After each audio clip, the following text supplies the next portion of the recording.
Hillary Clinton were doing it. Because because I am more than happy to celebrate Donald Trump when he does things that are good. I mean, I do a whole segment on my show called Good Trump, Bad Trump, and every so often he gets an excellent Trump. Yeah, exactly, singing the song over here. But I think that it is imperative that we not get sucked into the maw of simple partisanship where just because Trump says something's good, like the carrier deal, suddenly it becomes good in and of itself. I think that's a huge mistake, and I think that's a good way to lose all of your political principles. There's a perfectly good argument that people should have voted for Trump to stop Hillary. That's a perfectly valid argument. There is no good argument for the idea that you should go along with bad ideas just because they help Trump. Because you're not loyal to Trump, it is not your job to be loyal to Trump. It is Trump's job to work for you. He is your servant, not the other way around. Thank you for coming. In the last presidential election between Donald Trump and Hillary Clinton, there's a few nobodies. Who did you vote for? I didn't vote at the top of the ticket. I didn't. And the reason that I didn't vote at the top of the ticket is because there are two ways of viewing your vote.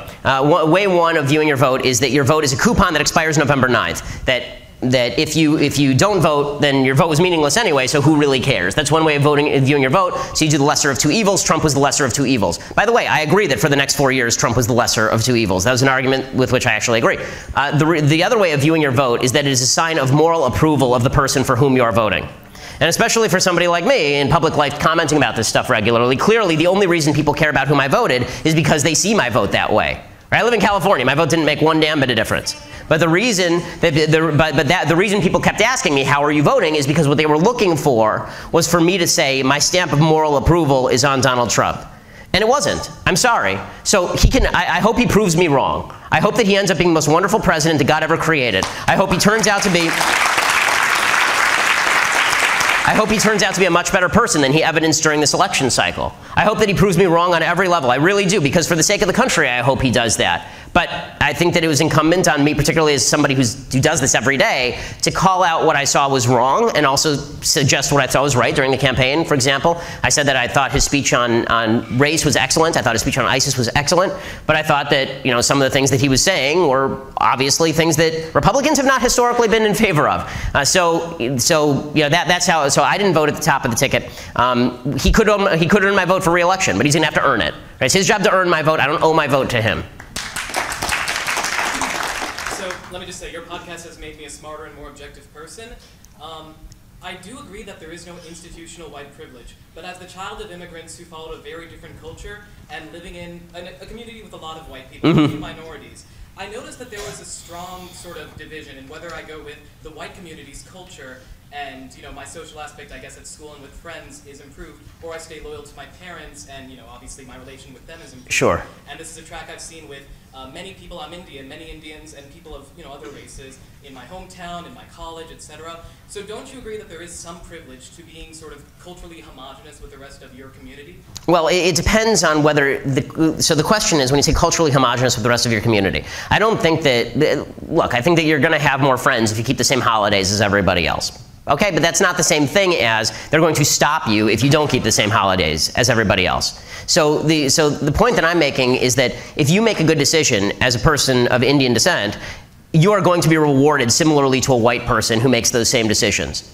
Right? But when I talk about institutional racism or white privilege, I'm not talking about the social aspect of things. We all choose who our friends are. We all choose our behaviors. First of all, to say that the white community is homogenous is not even true either, right? I mean, Jews were part of the white community. They weren't part of the white community. Depends on who you ask on which day. But America's an insanely tolerant place for people of different cultures, but there is a common standard of behavior, and all I've been saying is that if you fulfill that common standard of behavior, nobody is going to stand in your way and prevent you from achieving success.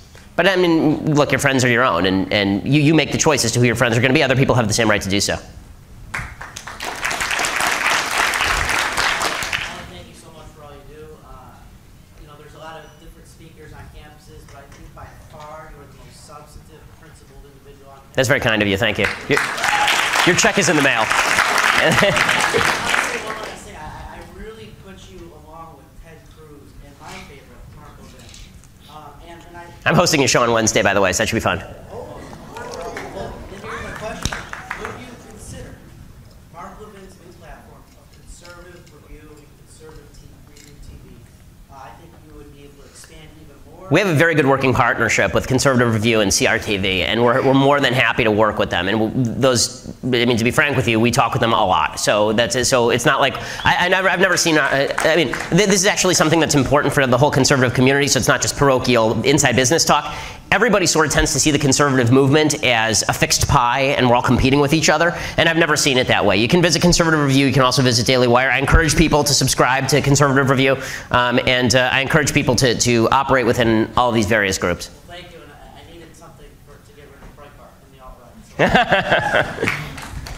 Yeah. So I just want to say thank you, Ben. I'm from UCLA, so. Oh, okay. Yep. How are you doing?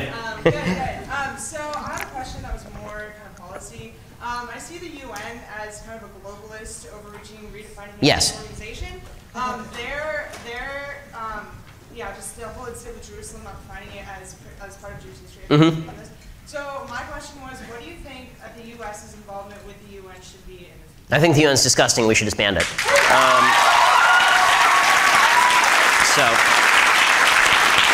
So this is actually an excellent opportunity to explain what globalist means, because people have been misusing this all the way through this campaign. Okay, globalist does not mean that you're allowed to trade with people you want to trade with. Globalist means that you think that foreign authorities should govern American life.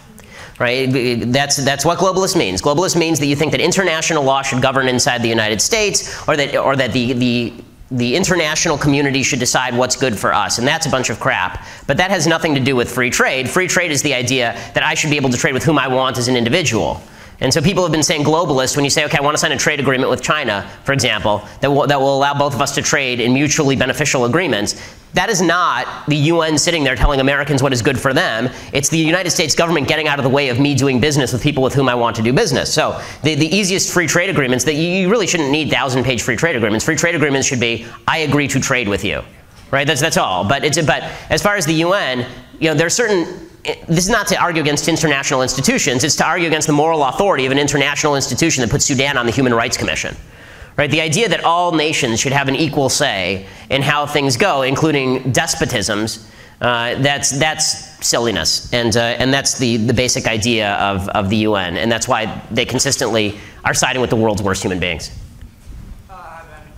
Well, thank you for getting here. Glad you could. Yeah. I actually was, as you said before, the single biggest indicator of poverty was single motherhood. Mm-hmm. How do you Intergenerational poverty, yeah. Yeah. Well, how do you respond to a leftist who says, oh, well, if you wouldn't be willing to adopt a child of a single mother, how can you be pro-life? Because I'm 20 years old, Yeah. I can't adopt a kid. Okay, so first of all, it's a ridiculously stupid argument, because it's essentially saying, unless you are going to adopt this prospective murder victim, you cannot be against murder laws. Right? These are two unrelated questions. Right? Unless you're in favor of Medicaid, you can't be in favor of laws that punish murderers. Right? I can want the child not to be murdered, and also say that the mother has a responsibility to take care of the child. Right? As a parent of two, the only thing that I get up in the morning thinking about is, how do I provide for my children today? And the idea that anybody else would have a different priority is asinine and morally disgusting. So that's a way of avoiding the argument. It's like saying, you don't want to see that, but you don't want to see that guy shoot that puppy in the head, you better adopt that puppy. It's like, no, I can also say that the guy just shouldn't shoot the puppy in the head, right? Like the fact is that the moral issue of killing an unborn human being is not the same issue as how you take care of that unborn human being after. And there's a very solid argument to be made that a lot of the social programs that are designed to care for children actually incentivize parents not to take care of children by living in single-parent homes, for example, as the welfare system incentivizes people to do. But again, this idea that you can't be against something horrible that's like saying you can't be against genocide against Syrian refugees unless you are willing to take the Syrian refugee into your home. No, I can be against both of those things, right? I can say that we should not allow people to murder Syrian refugees, and also I don't actually have to add a fifth bedroom on my house. And it's silly. Hi, Ben Shapiro. I'm Alexis. I'm the president of Room Republicans at UCLA. Oh, cool. Good to see you.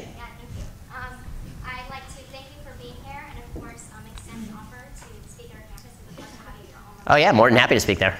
Thank you. I'm not sure everybody else will be, but sure. And then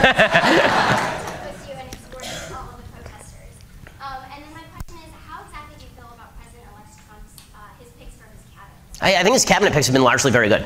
So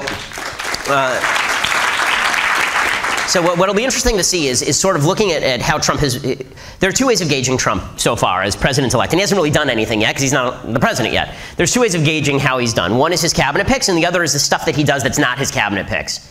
Right? And you sort of have to determine which is more indicative of how he's going to govern. Is it going to be more like the stuff that he does with Carrier and the stuff that he says on Twitter, or is it more like him picking Scott Pruitt for the EPA? So both can be true, by the way. You can say that the Scott Pruitt pick for the EPA is a wonderful pick and is going to absolutely unleash industry and get rid of a lot of bad regulations, and that the soft regulatory background of the Trump administration is likely to be very good because he's appointed a lot of very good people. And I totally agree with that. And then you can also say that when Trump intervenes, he's sort of like, he's sort of like Jack Horner in the corner sticking his thumb in the pie. Every so often, he's going to just intervene in things and wreck them.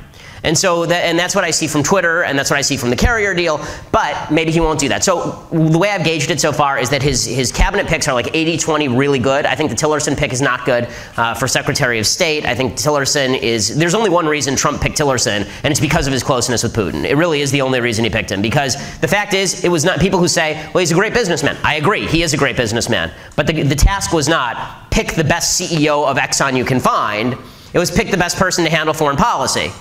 Right? And so there's only one reason. I mean, he said it in one of his speeches, that it's his relationships with foreign leaders that he likes the best. Well, the relationships with foreign leaders that Tillerson is the strongest with are Arab leaders in oil-rich countries and with Putin. So that's not something that I like. But Sessions for AG is really good. The Mattis, obviously, for SecDef is terrific. So as I say, I have my quibbles with, I think Betsy DeVos is fine for Secretary of Education.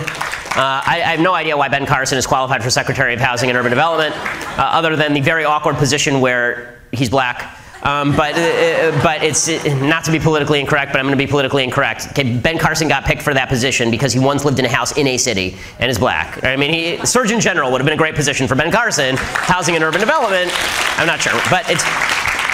And then the other side of Trump is the Carrier deal and all that, and I think the Carrier deal is astonishingly bad. And if he intervenes in the economy that way, it's not something I'm happy with. You mentioned earlier that Jews, Nika from Florida State, you mentioned earlier that Jews have been grouped into this white privilege. As a Jew living on, as soon as we became economically successful, yeah. A study just came out saying that last year the group that was targeted for most of the hate crimes in America was in fact Jews. That's been true for decades, yeah. So how do we, disconnect from this, correlation to white privilege? Because for many Jews around the country, it does not exist. Well, first of all, I don't think white privilege exists, period. So there's that. As far as the kind of Jewish connection to white privilege, again, I think that there's a need for the left, because the left says they speak on behalf of victimized groups. When those groups are no longer victimized, they say they're no longer a minority group. Right? It's the same reason they say that Clarence Thomas is not a real black person. If you speak on behalf of all the black people, and then Clarence Thomas says, well, you don't speak on my behalf, then one of two things is true. Either you don't speak for all the black people, or Clarence Thomas isn't black. And so so the way the left gets around this is by saying, well, Jews are really white people. They're not a minority group anymore. Right? Clarence Thomas isn't really black. He's a white guy who looks black. Right? That's sort of how, and that's how the left gets around this logical conundrum they've created for themselves. Hi. So I have kind of like a two-part question. Mm-hmm. One is about how the Daily Wire is going to deal with fake news now that. So Facebook is like, everybody knows that Facebook is allowing now other people to say what's fake, what's real. Yeah. How is the Daily Wire going to deal with that? And what do you recommend for conservatives on the small time? And the second thing is, you're a really political person, and a lot of us here are really political. Do you ever stop seeing things politically? Like, I went to Busch Gardens with a friend of mine, and the guy at the counter said Merry Christmas, and instead of saying Merry Christmas back, I thought, oh my God, he said Merry Christmas. Yeah. So I do think that it's important to be able to turn off your brain, and it's something you have to cultivate. Like when you live in the political world all the time, it's very difficult to turn that off, for sure, because you start seeing things in terms of that prism, as opposed to just turn it off. Okay, now we're going to go watch a movie, and I don't care. And it's something that, for your own mental health, I would suggest that you cultivate. I've had to, right? It's something. My wife has been very helpful with this. She takes my phone away and refuses to allow me to use Twitter. So those 45 minutes a day when I'm not tweeting, that's because of my wife stealing the phone. My daughter also does it, by the way. She's been trained by my wife. So my 2.5-year-old runs up and grabs the phone and says, "I have your phone," and runs away. But as far as the fake news thing.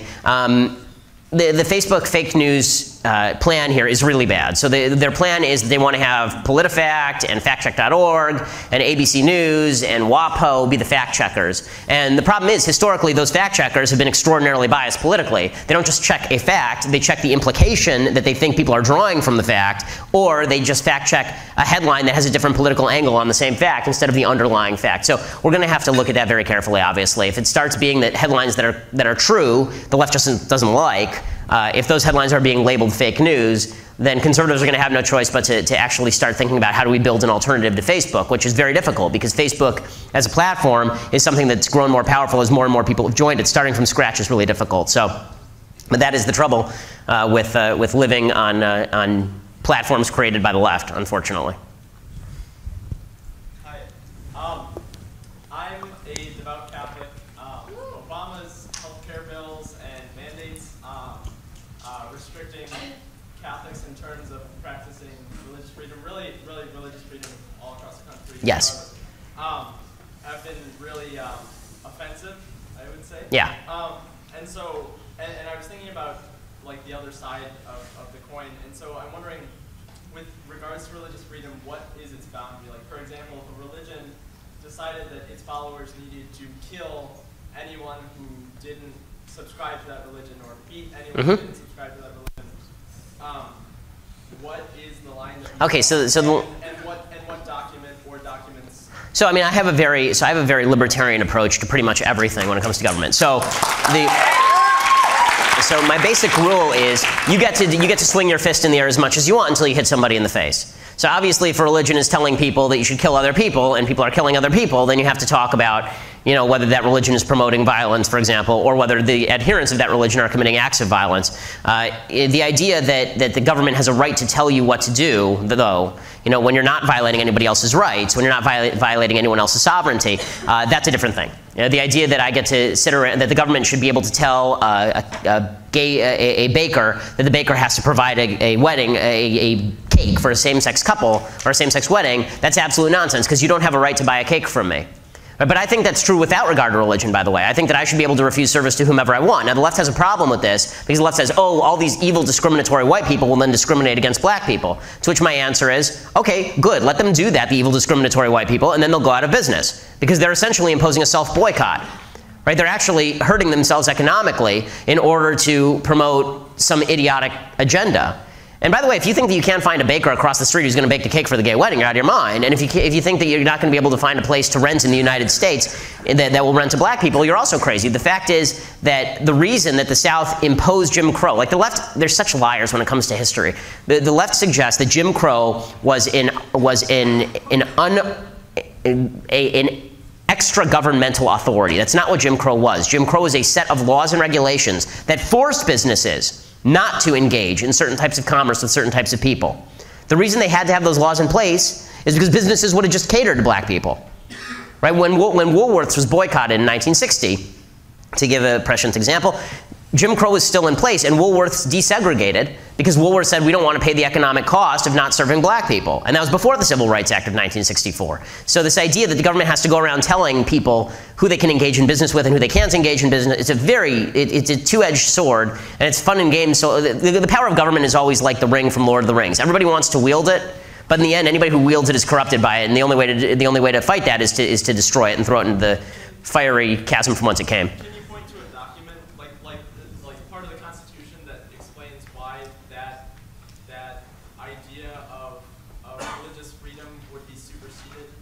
Well, again, it's only superseded because, well, I mean, rights come into conflict sometimes. So, for example, I have freedom of, so the same amendment guarantees two people freedom of religion.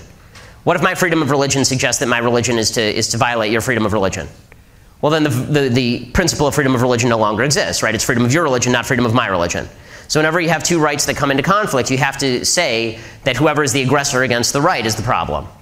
Thank you. Sure. Thank you. A religious question, so there's two parts.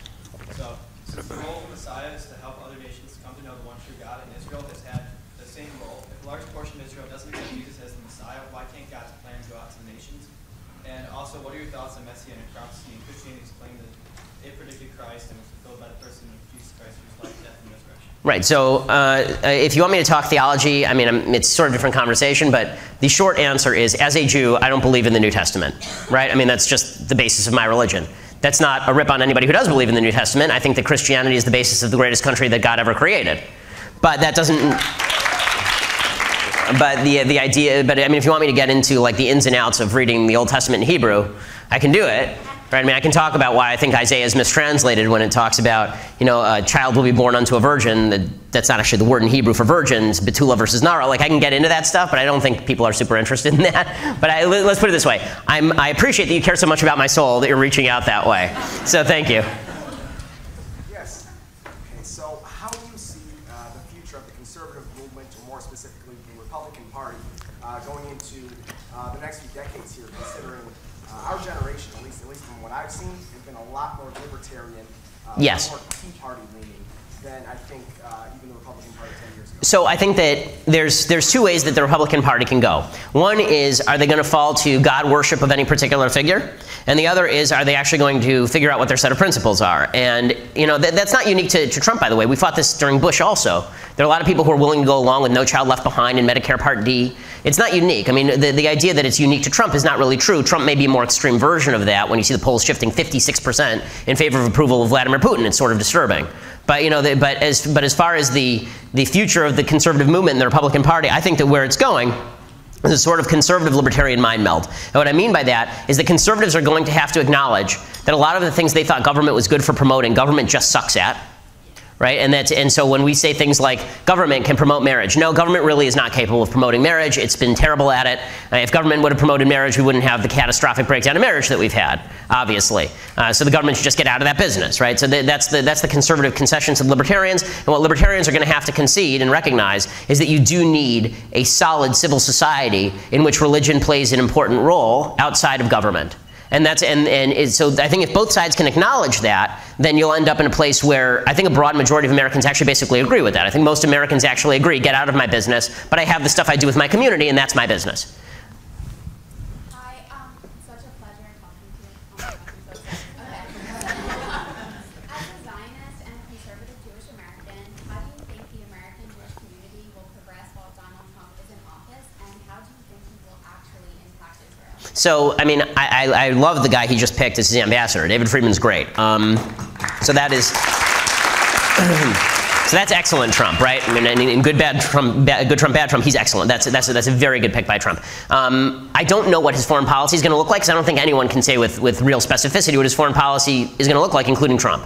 I think that I don't think Trump has a broad foreign policy view. If he does, it tends toward isolationism, and that could variously be an okay thing for Israel or a bad thing for Israel. Like, it's good for Israel in the sense that he's not going to be putting tons of pressure on the Jews in order to make a deal with terrorists. On the other hand, it could also be him saying, okay, well, everybody's left to their own devices. This Iran deal is already in place. We can't put the genie back in the bottle. Let Putin have leadership in Syria. Who cares? Right? You could see that happening too. So, you know, so there's some good stuff that can happen, some bad stuff that can happen. As far as the American Jewish community, I think that the American Jewish community, as I've said before, the reason they vote left is because most American Jews don't really care very much about Judaism. Right? They're ethnic Jews. They go to synagogue like once a year on Yom Kippur and break for lunch. And then it's, I mean, just statistically speaking, we're the most atheistic religious community in America. Only 41% of Jews say they believe in God.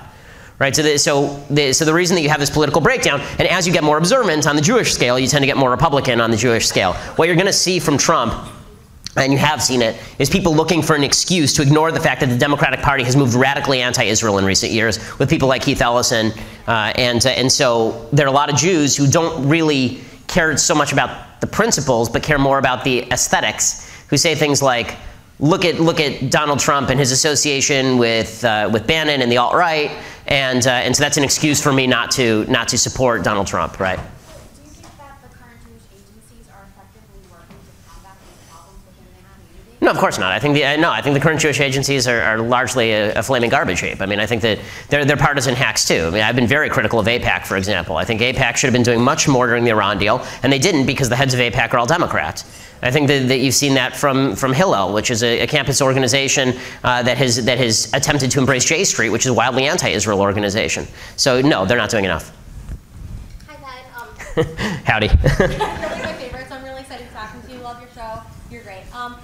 I come from Metro Detroit, so the auto industry is like really big in my community. And as a free market capitalist, I believe in free trade. And so, like, even from people like on the right and the left, like, I get a lot of hate saying that we should, like, the companies should have the right to choose where they want to do their business.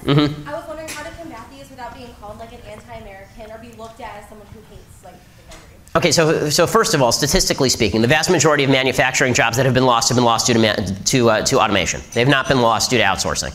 So 85% of all jobs that have been lost in the manufacturing sector have been lost due to automation. In fact, people keep saying we're outsourcing to places like China. China is losing manufacturing jobs because they're automating too. So, I mean, there's no way to stop people from saying stupid things like it's anti-American to say that Americans ought to have a choice with whom they trade. Just statistically speaking, the idea that tariffs are going to bring back American jobs, you can bring back jobs to a particular industry, but you have to punish the rest of the country in order to do that. You have to indirectly tax me by forcing me to pay more for a car in order to keep somebody's job in Detroit. And no. It's I don't think that welfare is an appropriate form of redistribution when we're talking about the government taking my money and then giving it to someone else. And I don't think it's an appropriate form of redistribution when you're imposing a government tariff from above that is requiring me to pay more for a product so that the government can basically make sure that this person in another sector gets that money. I don't see why the Detroit auto worker is any better than the Seattle tech worker. Like, why? That seems discriminatory to me. And tariffs are inherently discriminatory. So I know we're all supposed to care more about manufacturing, and manufacturing is all real special and everything. And manufacturing is great for what manufacturing is good for. But the fact is that manufacturing in coming years, is going to be largely automated. Now, this is the reason I'm not a politician, because I don't lie to people. So I could also go around to... the easiest thing in the world is to go around to depressed areas and say, I'm going to bring your job back, and it's not going to cost anybody anything. And the only reason that people are outsourcing is because they hate you. Right? The real reason Carrier is moving its jobs down to Mexico is because they hate their workers in Indiana. It's a crock of crap. It's not true in the slightest. And it's actually telling people a lie about society it's allowing people into this victim mentality that shouldn't be expanding, it should be contracting. It's one of the things to which I object about what Trump has done with his economic plan. And so what I would love to see, and first of all, you want to restore manufacturing to the United States, do the other stuff that Trump talks about, right? Get rid of the regulations, lower the taxes, make it easier to employ people. What Trump is talking about right now with the tariffs, where he's saying, I'm going to raise tariffs on companies that outsource jobs, it's economically idiotic. Okay, he's talking about you're going to so if you're a company in Indiana, and you form in Indiana, and you're going to take some jobs and move them down to Mexico, now he's going to tax your product at 35%. Say you're a new startup. Do you start up in the United States, or do you start up on a foreign soil? You start up on a foreign soil, or he's going to have to threaten 35% tariffs on everyone, which means that all of your prices go up by 35% on everything, right? Which he's obviously not going to do. Or let's say that you're based in the United States. Instead of you hiring people, you're going to hire people really slowly, because if you fire somebody and outsource it, then he punishes you. So instead, you just don't hire anybody, right? It doesn't make any economic sense, but it makes for really, really good populist demagoguery, and that's really what that is.